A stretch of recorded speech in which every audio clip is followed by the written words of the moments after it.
Abrir as nossas Bíblias, Evangelho de São Lucas, vamos ler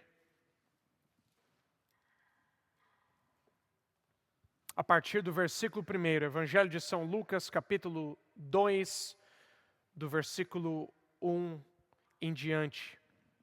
Diz a palavra de Deus: Naqueles dias saiu um decreto da parte de César Augusto, ordenando o recenseamento de todo o mundo habitado. Este primeiro recenseamento foi feito quando Quirino era governador da Síria. Todos iam alistar-se, cada um na sua própria cidade. Assim subiu José da Galileia, da cidade de Nazaré, para a Judéia, cidade de Davi, chamada Belém, porque era da casa e da família de Davi, a fim de se alistar com Maria, a sua mulher, que estava grávida. Estando eles ali, cumpriram os dias que havia de dar à luz, e ela deu à luz ao seu filho primogênito, envolvendo-o em panos e o deitou numa manjedoura, porque não havia lugar para eles na hospedaria. Amém. Vamos permanecer, irmãos, com as nossas Bíblias abertas, nós vamos continuar meditando nesse capítulo. Eu quero trazer uma mensagem no título O Nascimento da Nossa Redenção. O nascimento da nossa redenção. Meus irmãos, as Escrituras, desde o princípio, elas apontam para a vinda do Messias, o Salvador da humanidade. Em toda a Escritura nós vemos que aponta-se para a vinda de Cristo. As Escrituras falam acerca da vinda do Messias. Da mesma forma, o povo de Israel tinha uma expectativa. E a expectativa do povo de Israel era a vinda do Messias. Em grande parte, quando olhamos para o texto de Lucas e os textos anteriores,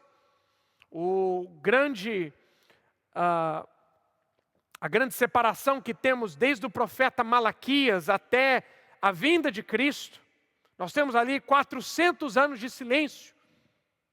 E o que aconteceu? Que o povo agora tem uma grande expectativa pela vinda do Messias.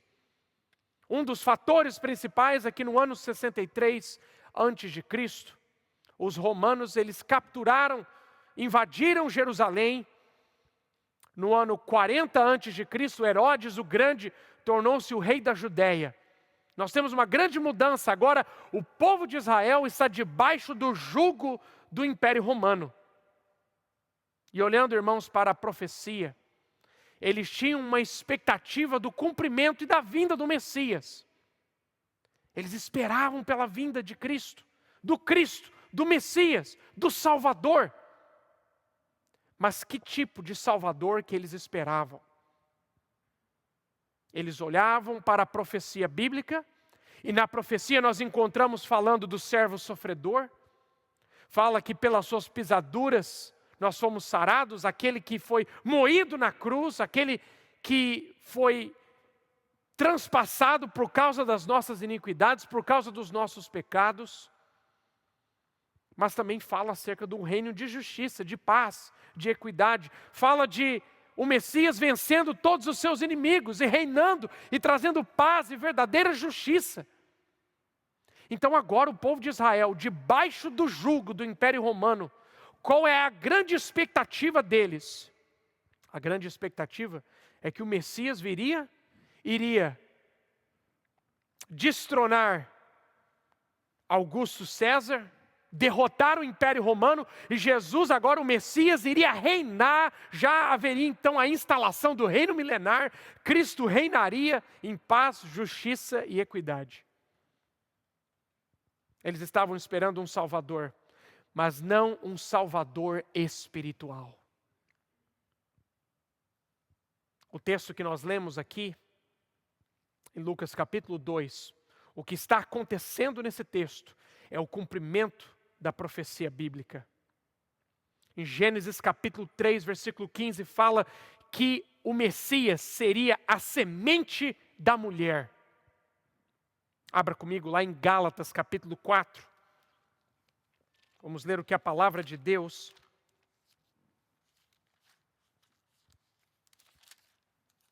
Gálatas capítulo 4, o versículo de número 4, diz a Bíblia: Mas vindo a plenitude dos tempos, Deus enviou seu Filho, nascido de mulher, nascido debaixo da lei, sob a lei. Nós vemos o cumprimento da profecia bíblica, a semente da mulher. A Bíblia também nos diz lá em Gênesis capítulo 18, versículo 18, que o Messias seria descendente de Abraão. Mateus capítulo 1, a partir do versículo 1 em diante, já nos deixa claro que Cristo é descendente de Abraão. Atos capítulo 3, versículo 25. Em Gênesis 49, versículo 10, fala que o Messias seria da tribo de Judá. E o texto que acabamos de ler mostra Cristo como descendente direto do rei Davi de Judá, através de sua mãe, Maria. O seu padrasto, José, também era da tribo de Judá. A Bíblia também nos diz, a profecia bíblica nos fala, lá em Miqueias, capítulo 5, versículo 2, que em Belém viria o Salvador. De Belém, pequena cidade, do lado de fora de Jerusalém. E o que nós vemos aqui, meus irmãos? Pare para pensar por um instante agora. Você, as mulheres aqui, você grávida, a minha esposa está grávida agora, e a pequena Joana está chegando agora em janeiro. Então seria impensável para nós, nesse momento, que a neném pode chegar a qualquer instante, nós fazermos uma viagem longa e ter a possibilidade de a bebê nascer durante essa viagem. Agora, meus irmãos, nós podemos olhar para o texto bíblico, fala que um Messias ia nascer em Belém, na cidade de Davi. Bem específico. Isso é muito importante, porque isso aponta para o ministério messiânico de Jesus. E aponta para a realeza, o sangue azul real do nosso Senhor Jesus Cristo, descendente de Davi, o verdadeiro rei de Israel e rei do universo. Louvado seja Deus. Então o que Deus faz? Ele move todo o Império Romano. Todo o Império Romano, meus irmãos, o mundo inteiro conhecido da época, Augusto César, o imperador pagão, chama agora um recenseamento. E todos os judeus deveriam ir para as suas cidades tribais e alistar-se lá. Como ele era da tribo de Judá, foi então para Belém. E quando eles estão em Belém, chegam em Belém, chegou o momento da Virgem Maria dar a luz ao Salvador. Deus é soberano, meus irmãos. Deus cumprirá a sua palavra. Deus cumprirá a sua palavra. O que Ele prometeu, o que Ele disse, tudo se cumpriu exatamente como foi falado. E para nós cristãos hoje, nesse momento que estamos para celebrar o Natal, muitos chamam de o período do Advento, um momento de expectativa para a vinda do Messias. Para nós cristãos, o que isso significa? Nós estamos em expectativa para a vinda do nosso Senhor e Salvador Jesus Cristo. Meus irmãos, a segunda vinda do nosso Senhor e Salvador. Aquele glorioso dia em que todo olho verá, o céu se abrirá, louvado seja Deus. Ele descerá com as nuvens, com os seus anjos poderosos. Aquele glorioso dia do nosso Senhor Jesus Cristo. Irmãos, Deus está no controle da história. Deus está no controle da sua vida. E Deus cumprirá a sua palavra. Louvado seja Deus. O nascimento de Cristo era o cumprimento da profecia bíblica.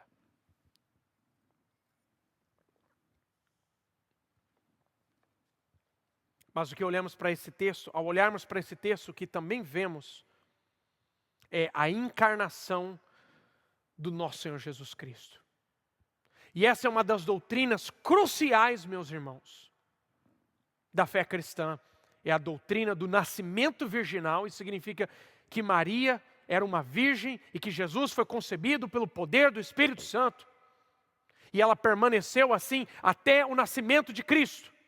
E por que isso é importante para nós? Porque fala de uma concepção milagrosa. Cristo foi concebido no ventre, o corpo de Jesus foi formado no ventre da Virgem de forma milagrosa.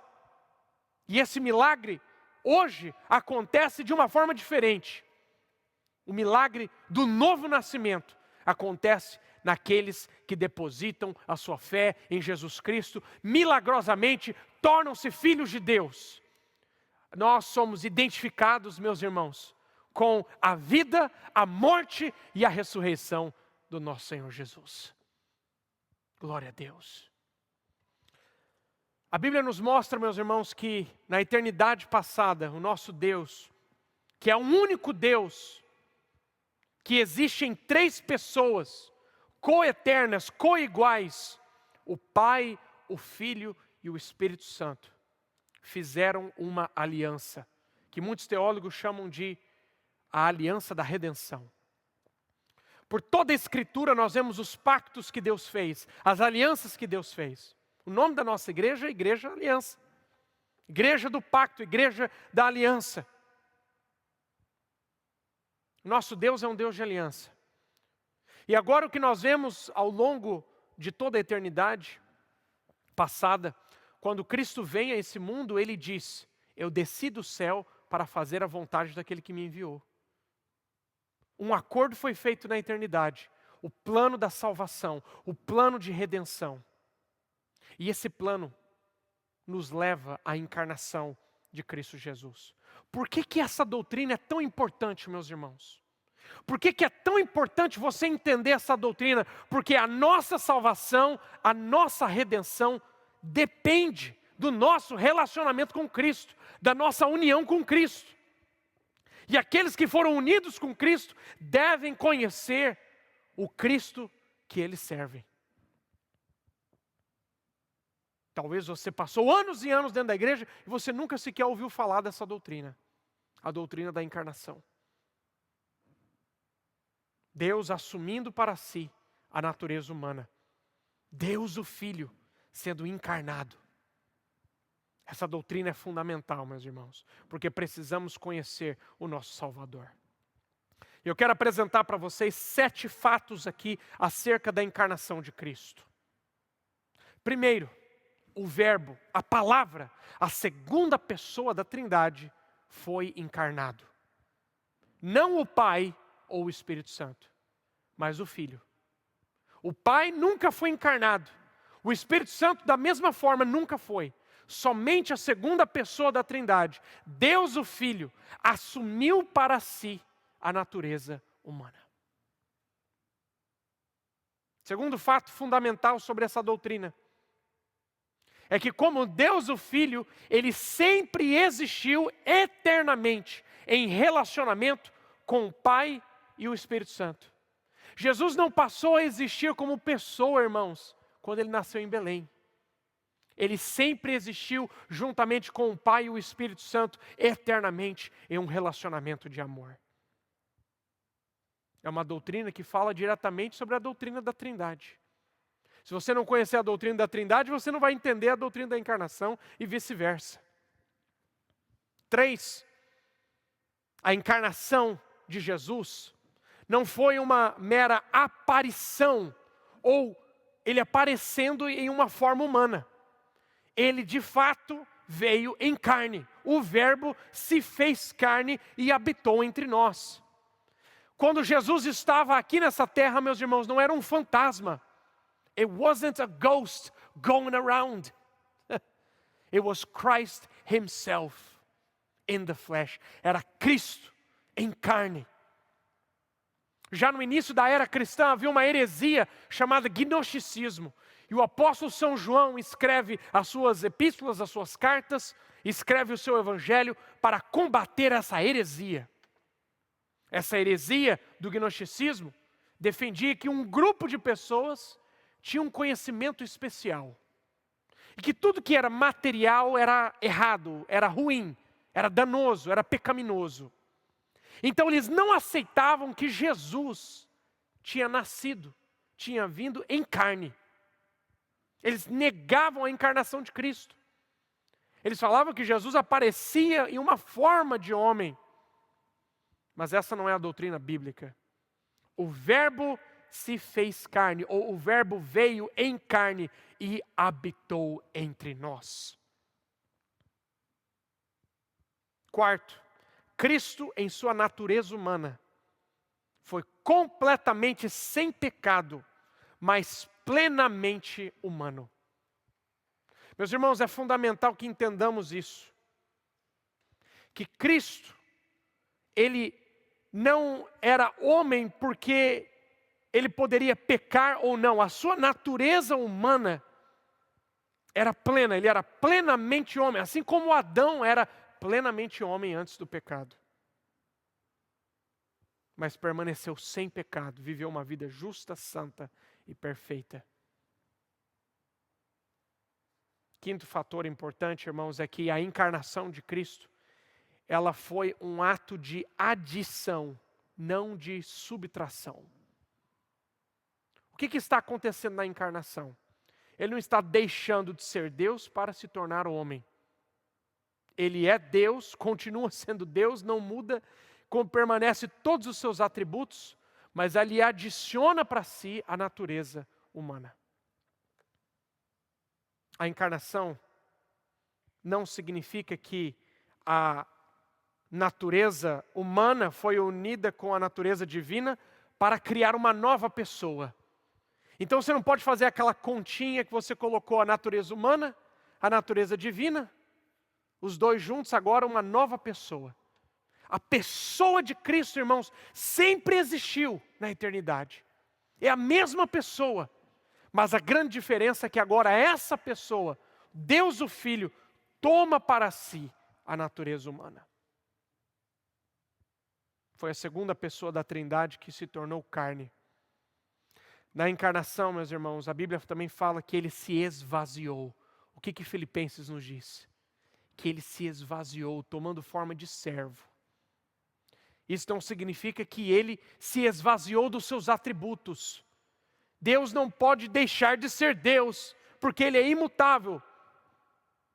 Sendo assim, Ele não seria Deus, se Ele pode então mudar. Ele é o mesmo Deus.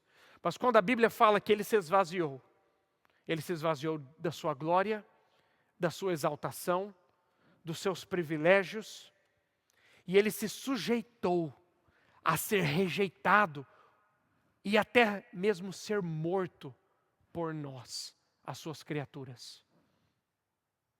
Cristo se esvaziou, irmãos, para então pagar o último preço na cruz do Calvário.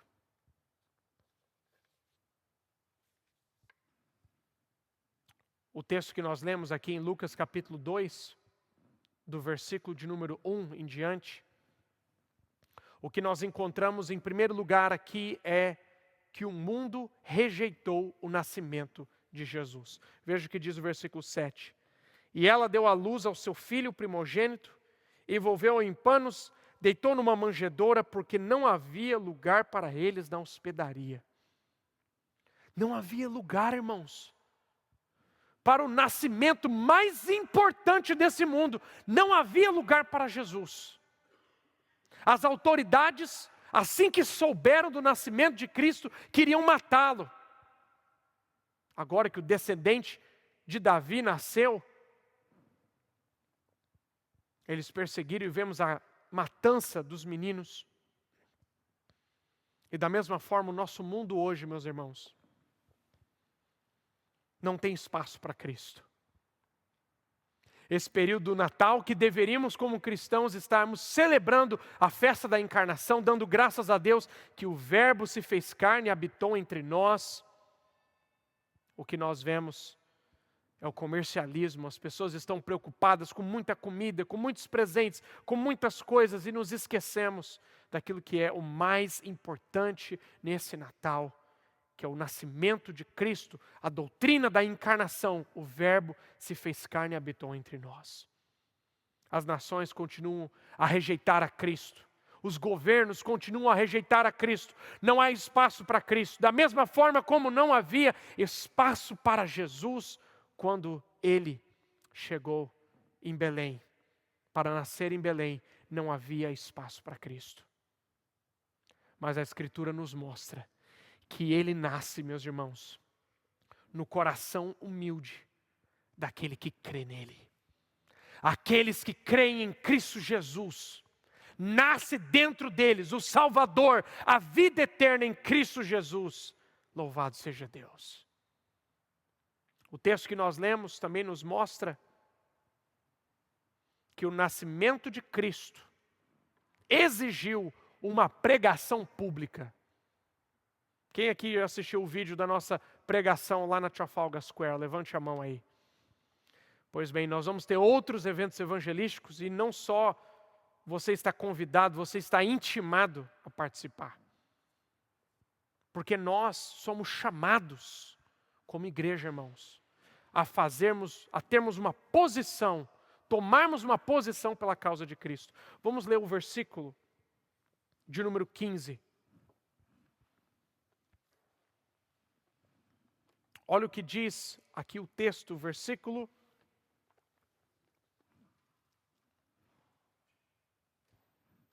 Checa lá, gente, por favor. Vamos ler aqui do versículo de número 8 em diante. Olha o que diz o texto. Havia naquela mesma região pastores que viviam nos campos e guardavam o seu rebanho durante as vigílias da noite. Apareceu-lhes um anjo do Senhor, e a glória do Senhor o cercou, e o resplendor, e foram tomados de grande temor. Versículo 10, o anjo lhes disse: não temais, eu vos digo novas de grande alegria, que será para todo o povo. Na cidade de Davi vos nasceu hoje o Salvador, que é Cristo Senhor. Isto vos servirá de sinal: acharás um menino envolto em panos e deitado numa manjedoura. No mesmo instante, apareceu com o anjo uma multidão de exércitos celestiais, louvando a Deus e dizendo: glória a Deus nas maiores alturas, paz na terra entre os homens a quem Ele quer bem. Ausentando-se eles, os anjos, para o céu, disseram os pastores uns aos outros: vamos até Belém, vejamos isso que aconteceu e o que o Senhor nos fez saber. Foram apressadamente e acharam Maria e José e o menino deitado na manjedoura. Vendo, divulgaram a palavra acerca do menino que lhes fora dita. Todos que ouviram maravilharam-se de que os pastores lhe disseram. Maria, porém, guardava todas essas coisas, meditando no coração. Voltaram os pastores, glorificando e louvando a Deus por tudo que tinham ouvido e visto, como lhes fora anunciado. O nascimento de Cristo exige uma pregação pública. Meus irmãos, Jesus nasceu em Belém, num estábulo, numa manjedoura.